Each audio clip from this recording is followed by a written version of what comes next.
Salut à tous, c'est Bérangère de Pattes en l'air. Aujourd'hui, on se retrouve sur une vidéo au sujet des préjugés sur les éducateurs canins.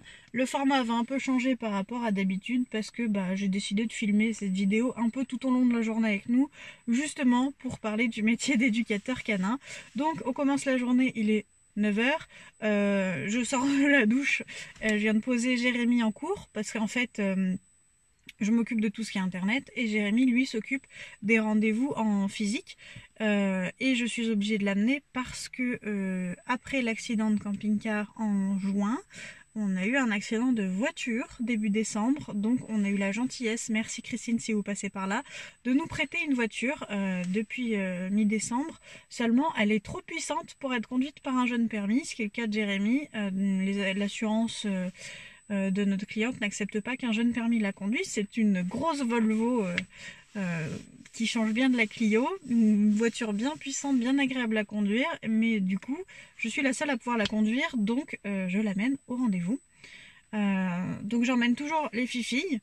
Et puis je me pose dans un coin à côté, soit pour travailler sur mon ordinateur que j'emmène toujours avec moi, soit pour promener les chiens. Voilà comment se passent nos journées. J'attends Jérémy sagement, ou alors on participe à ses cours comme ce sera le cas ce soir avec Lana pour un chien réactif aux autres chiens.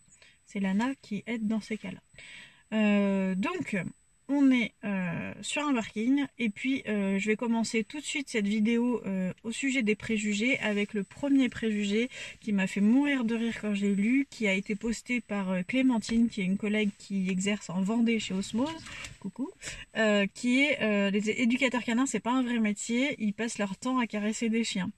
Alors ça, je pense que quand on est éducateur canin, même notre famille, nos amis, pensent qu'on est juste des câlineurs de chiens ou des distributeurs de bonbons et que c'est pas un métier, c'est une occupation. D'ailleurs, moi, quand j'ai monté ma boîte, la CCI, à l'époque, ne considérait pas ça comme un vrai métier et ils m'avaient mis dans la catégorie vendeur de croquettes parce que ça n'existait pas dans leur truc à eux, en Isère en tout cas. Et du coup, c'était pas un vrai métier. Et Pôle emploi, quand j'ai voulu monter ma boîte, m'a dit attendez, c'est pas un métier, Madame Patria, ça sert à rien. On va pas vous payer une formation pour ça parce que c'est pas un métier, c'est une passion. Et ça, ce mot, c'est pas un métier, c'est une passion. Je sais pas s'il revient encore, parce que moi, quand même, ça va faire 6 ans cette année que Pattes en l'air existe. Je me dis qu'il y a beaucoup plus d'éducateurs canins qu'il y a 6 ans, encore plus en méthode positive, et ça, c'est génial. Mais du coup, je sais pas si c'est encore valable, ils caressent des chiens et c'est pas un vrai métier. Mais si, parce que même notre famille, nos amis, ils pensent vraiment que, on est des câlineurs de chiens. Alors, oui, on câline des chiens, mais avec l'expérience, euh, on sait qu'ils sont pas tous à câliner et puis on n'est pas là. En fait, ce qui ressort pas quand on veut être éducateur canin et qu'on se renseigne, c'est que si vous voulez faire ce métier, vous allez beaucoup plus vous occuper de l'humain que du chien. C'est-à-dire que si le chien pouvait venir tout seul au cours, apprendre et puis retransmettre à son propriétaire les exercices, pourquoi pas, hein. Mais là, c'est pas le cas. 80% c'est l'humain et 20% du chien, parce que le chien va toujours suivre l'humain, donc c'est à l'humain qu'on doit apprendre des choses en grande priorité. Et après, le chien suivra. Donc, on ne passe pas notre temps à câliner des chiens, même si évidemment on ne résiste pas. À la base, c'est quand même notre passion. Et on ne résiste pas à un câlin de chiot. Là, notamment, Jérémy est en cours avec une petite border de 5-6 mois. Donc, évidemment, si la chienne demande un câlin, il ne va pas résister bien longtemps. Et puis oui, c'est une petite torture quand on a un chien réactif à l'humain, qu'il ne faut pas, pour l'aider à progresser, il ne faut pas aller dans sa peur et ne pas l'encourager à avoir peur, donc on évite tout contact. Et alors là, en ce moment, on a un chien loup tchèque et c'est très dur de ne pas le regarder, de ne pas le toucher, mais voilà, c'est notre métier, donc c'est dur, je dis ça un peu ironiquement parce que c'est des très beaux chiens et du coup c'est pas évident de se dire bon j'ai pas le droit de le regarder, j'ai pas le droit de le toucher, et voilà. Mais donc nous ne sommes pas des câlineurs de chiens, même si nous aimons câliner les chiens. Nous nous contentons des nôtres, par exemple la Miss Boubou, ma petite Boubou, elle est belle, elle est si belle. Boubou elle a attrapé froid hier avec la neige. Donc attrapé froid à l'œil, elle avait un petit truc à l'œil, maintenant ça a l'air d'être passé. Donc voilà, mon premier préjugé, c'est un vrai métier. Je vous assure qu'il faut des connaissances pour être éducateur canin. Je vous assure qu'il faut de la patience, de la pédagogie humaine, de la psychologie canine et humaine, mais surtout des connaissances, parce que sans connaissance, il y a des drames comme on voit passer, pardon, j'ai bloqué, comme on voit passer assez fréquemment, il y a des drames qui se déroulent et c'est pas le but du tout de ce métier. Donc, formez-vous, parce qu'éducateur, c'est un vrai métier. Nous sommes partis du coup en petite promenade avec les filles et pour répondre aussi à un deuxième préjugé qui m'a été posté. Je ne sais plus du qui il vient, je suis désolée, mais ah si, c'est Jennifer qui l'a posté. Ce deuxième préjugé étant, un éducateur canin n'a pas de problème avec ses propres chiens.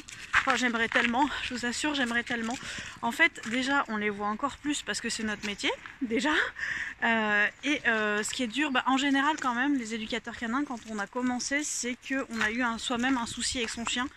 Pour ma part, c'est Bounty que j'ai recueilli qui avait 6 ans et qui ne connaissait absolument rien au monde extérieur et qui avait même peur de marcher dans de l'herbe. Donc c'est grâce à elle que j'ai commencé. Elle réagissait sur tous les chiens, tous les humains surtout quoi. Donc c'est grâce à elle clairement que j'ai commencé. Donc oui, mon chien avait des problèmes. Et on a mis 3 ans à en faire un chien à peu près normal. Et c'est grâce à elle que c'est mon métier. Et Lana, elle, on travaille beaucoup de choses, surtout les émotions.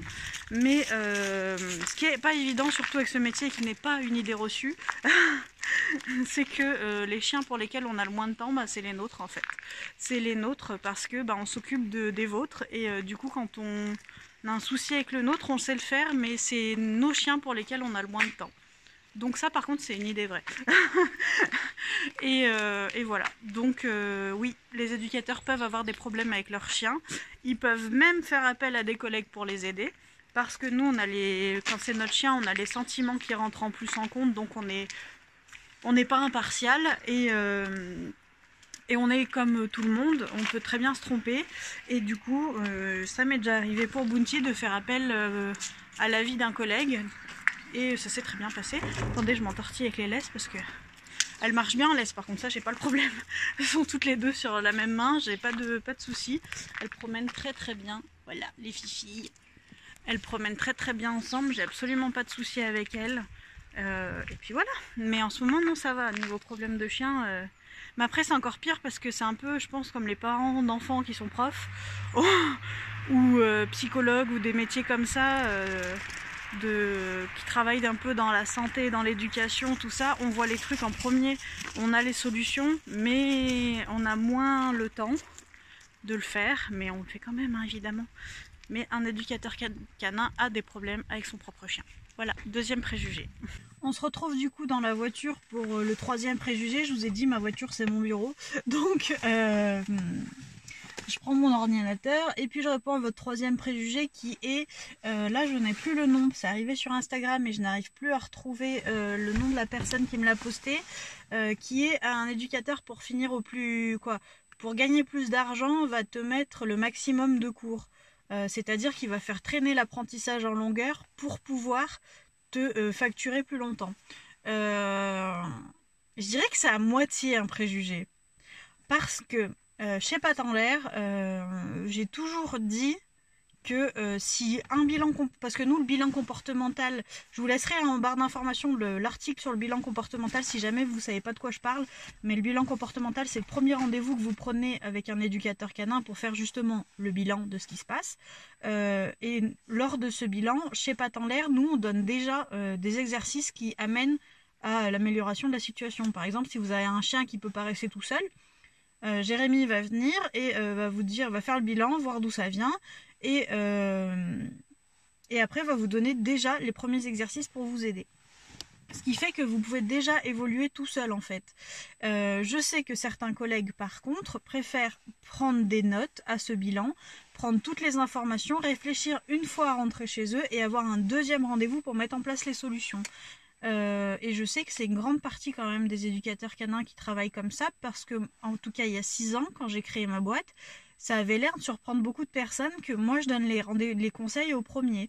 Alors que en fait moi j'ai toujours dit que je voulais des rendez-vous comme ceux que j'aurais aimé recevoir moi avec Bounty. Parce que moi j'en voulais à l'époque où j'ai eu Bounty et que j'ai eu les fameux problèmes dont je vous parlais juste avant, mais j'ai pas trouvé quelqu'un en qui j'avais assez confiance Lana se couche pour confier l'éducation de ma chienne.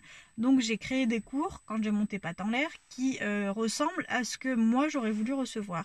Donc moi, si je fais venir un éducateur canin, que je le paye minimum 50 € la séance à peu près, chez Pattes en l'air c'est 50, mais je sais que ça existe plus, j'avais envie d'avoir des conseils, pas seulement d'avoir quelqu'un qui prenne des notes.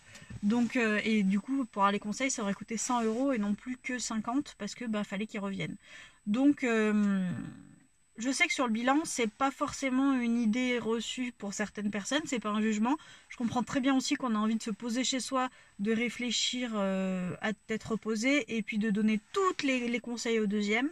Enfin, vous voyez, que nous, on donne les conseils qu'on a, et après on voit l'évolution, et si besoin on se revoit, mais il y a des gens qu'on ne voit qu'une fois. Et pareil pour la durée des séances, chez Pattes en l'air, si vous regardez sur le site internet, il y a un forfait de 5 séances et un forfait de 10 séances. 10 séances avant s'en servait pour l'éducation super complète et tout ça. Maintenant Jérémy a une pédagogie qui arrive à faire que les 10 séances on n'en a plus besoin en fait.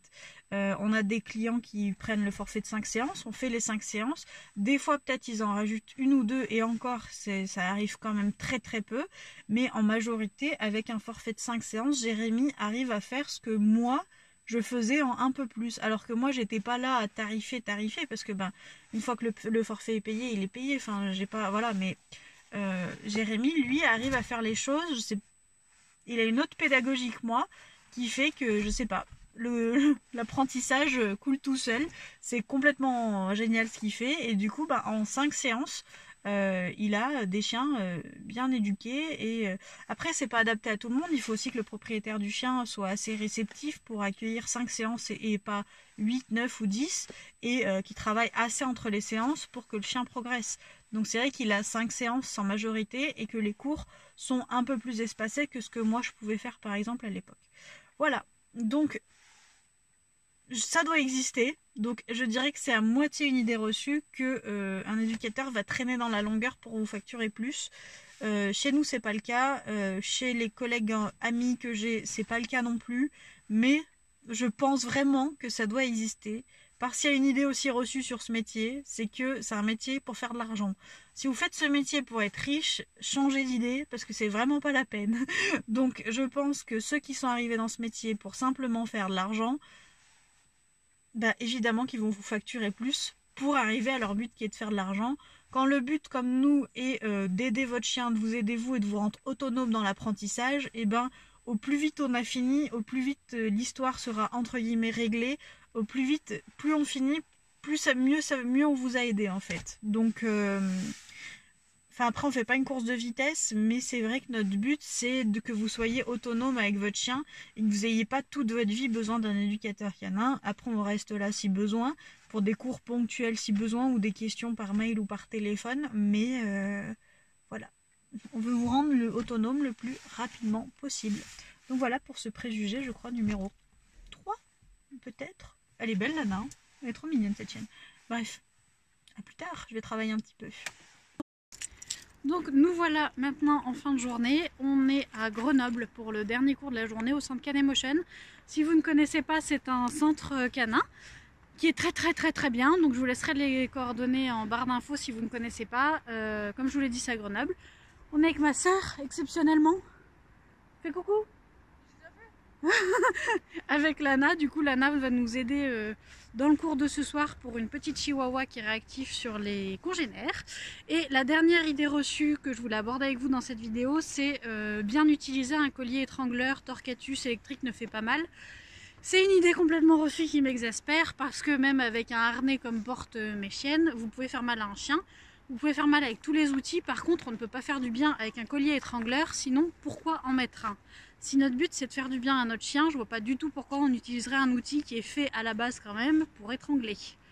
Le collier étrangleur, le principe c'est le même que la pendaison, hein, il étrangle, donc pourquoi mettre ça à son chien? Si on veut lui faire du bien, il n'y a aucun intérêt.